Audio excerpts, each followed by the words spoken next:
বাটখারা নেই, হরিনাম শুনছি। এই বাটখারাটা কি?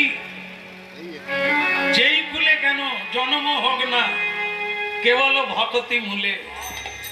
ভগবান যে কার কাছে থাকে এটা কি সকলে বুঝতে পারে?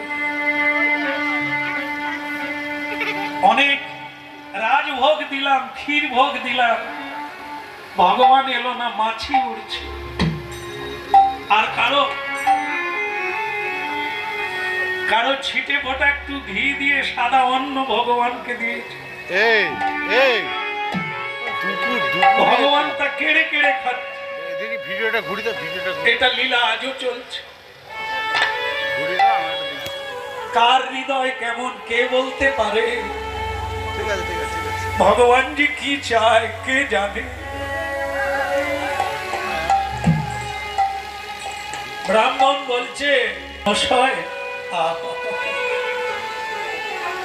আজ সদনার জীবনের কত ভাগ্য, ভাগ্যের দুয়ার খুলে গেল। যে ব্রাহ্মণকে সবাই প্রণাম করে সেই ব্রাহ্মণ বাজারে এসেছে সদনার কাছে।